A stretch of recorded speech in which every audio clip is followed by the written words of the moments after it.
नमस्कार, आज मैले क्वाटी मोमोको रेसिपी लिएर आएकी छु। यो क्वाटी चाहिँ नेवारी शब्द हो। क्वा भनेको तातो र टी भनेको झोल हो। तातो झोललाई चाहिँ क्वाटी भनिन्छ नेवारीमा। विशेष गरेर यो जनै पूर्णिमामा बनाएर खाने चलन छ। यो 9वटा गेडागुडीबाट यो बनाइन्छ। यसमा हामीले मासु पनि राखेर बनाउन सकिन्छ। मैले चाहिँ यहाँ मोमो बनाएर राख्नेछु। अब यो क्वाटी मोमो मैले यहाँ बनाउन लागेकी छु। सबैभन्दा पहिला मैले गेडागुडीलाई पकाउने छु। मैले यहाँ टुसा उमारेको गेडागुडी 2 कप लिएकी छु। अब यो पकाउनको लागि ग्यासमा प्रेसर कुकर बसालेर 1 टेबल स्पुन तोरीको तेल हालेँ। यो तातिसकेपछि अब यसमा मैले हाफ टी स्पुन ज्वानोलाई मैले यसमा राखेँ। त्यसपछि हाफ टी स्पुन जिरालाई पनि मैले यसमा राखेँ। हल्का यो ब्राउन भइसकेपछि यसमा मैले तेजपत्ता पनि एउटा यसमा राखेँ। त्यसपछि यो मिडियम साइजको प्याजलाई पनि मैले काटेर मसिनो काटेर यसमा राखेँ।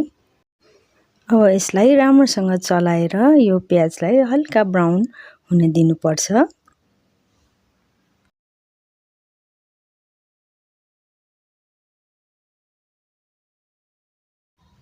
प्याज हल्का ब्राउन भइसकेको छ। अब यसमा मैले ठुलो टमाटरलाई काटेर मैले हालेकी छु। अब यसलाई पनि राम्रोसँग चलाएर एकैछिन पकाउनु पर्छ।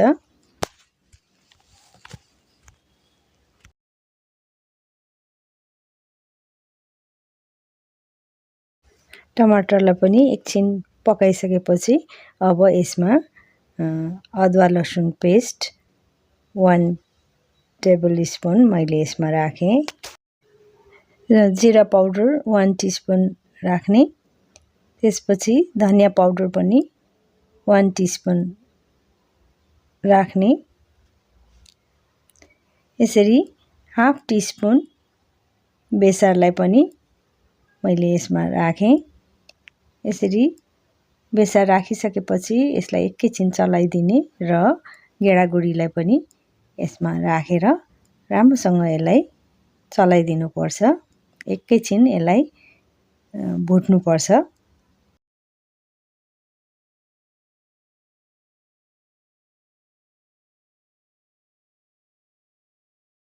अब यसमा आफूलाई कति पिरो मनपर्छ त्यही अनुसार खुर्सानी पाउडर पनि राखिदिने। मैले चाहिँ हाफ टिस्पुन खुर्सानीको यो पाउडर राखेकी छु। त्यसै गरेर टेस्ट अनुसार नुनलाई पनि राखेर एकैछिन यसलाई चलाएर पकाउनुपर्छ। त्यसपछि यो एकैछिन पकाइसकेपछि अब यसमा यो गेडागुडी डुब्ने गरिकन पानी राख्नुपर्छ। अहिलेलाई पानी राखिसकेपछि अब यसलाई चाहिँ राम्रोसँग चलाइदिने। चलाइसकेपछि यसलाई बिर्को लगाएर 5 सिटी आउने गरिकन यसलाई पकाउनुपर्छ। त्यतिन्जेलसम्म मैले यहाँ मोमोको लागि मैले यहाँ डो तयार पार्नेछु। मैले यहाँ 2 कप मैदा लिएँ। अब यसमा हाफ टिस्पुन जति नुन राख्ने। नुन राखिसकेपछि यसलाई राम्रोसँग मिक्स गर्ने र मिक्स गरेपछि यसलाई थोरै थोरै पानी हालेर यसलाई राम्रोसँग मुस्नुपर्छ।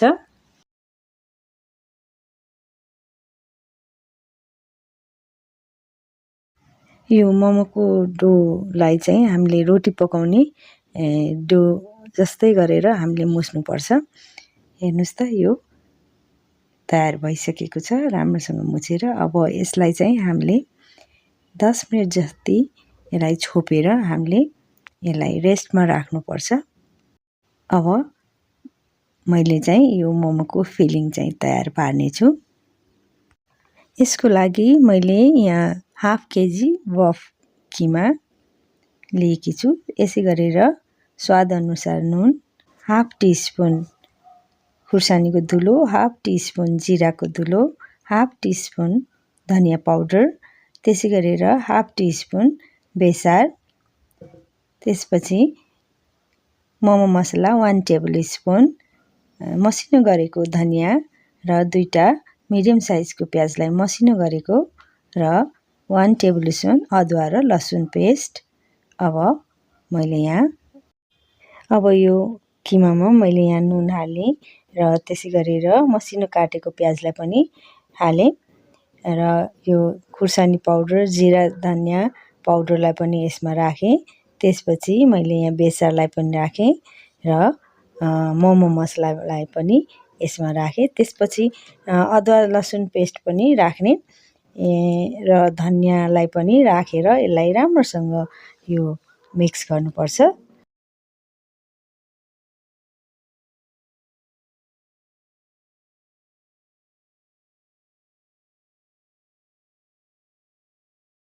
यो किमालाई राम्रोसँग मैले यहाँ मिक्स गरिसकेँ। यो रेडी भइसकेको छ। अब मैले यो रेस्ट गरेको पिठो पनि 10 मिनट भइसकेको छ। अब मोमोको लागि यो र्यापर बनाउँदैछु।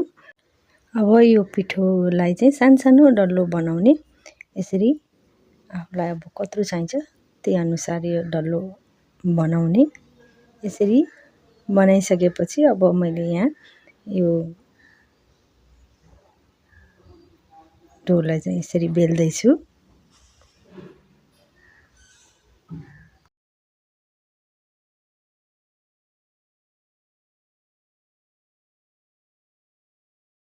यसरी नै मैले सबै र्यापर बनाएर यहाँ तयार पारिसकेँ। अब यसमा मैले सबै किमा राखेर मोमो बनाउने छु।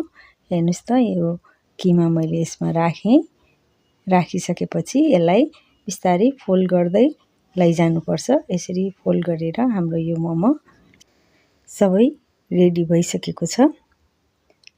अब यो मैले अघि नै बसालेको गेडागुडी पनि यहाँ 5 सिटी पनि आइसकेको छ। अब हिट अफ गरेर यसलाई 5 मिनट यसलाई चिसो हुन दिनुपर्छ। यसको हावा सबै बाहिर निस्कन दिनुपर्छ। 5 मिनट भइसकेको छ।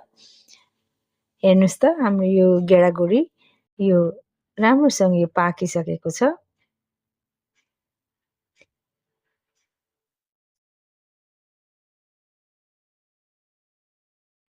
अब यसमा मैले 2 कप पानी हाल्ने छु। यो झोल चाहिँ आफूलाई कतिको चाहिन्छ त्यही अनुसार आफूले यो पानी हाले हुन्छ। मैले चाहिँ यहाँ 2 कप जति पानी हालेर अब यसलाई राम्रोसँग चलाएर फेरि एकचोटि राम्रोसँग उमाल्नुपर्छ। यसरी मैले यहाँ पानी हालेर उमाल्दैछु। यो राम्रोसँग उम्लिसकेको छ।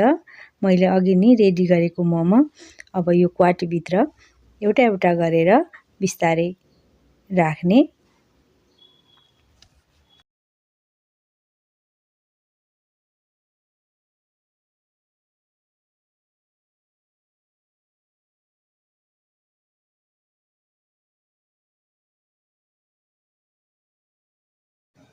यो मोमो मैले सबै यहाँभित्र राखिसकेँ।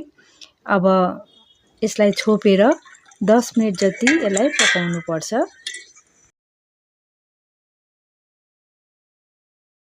दस मिनट भइसकेको छ। अब यसलाई खोलेर हेर्छौँ। हेर्नुहोस् त मजाले यो माथि फुलेर माथि आइसकेको छ। यो राम्रोसँग पाकेको छ। अब यसमा धनियाँलाई राखिदिने। एकछिन यसलाई हल्का चलाइदिने, धेरै चलाउनु हुँदैन नत्र फुट्छ। ग्यास अफ गरेर अब यसलाई निकालिसकेपछि अब म यसलाई सर्भ गर्दैछु।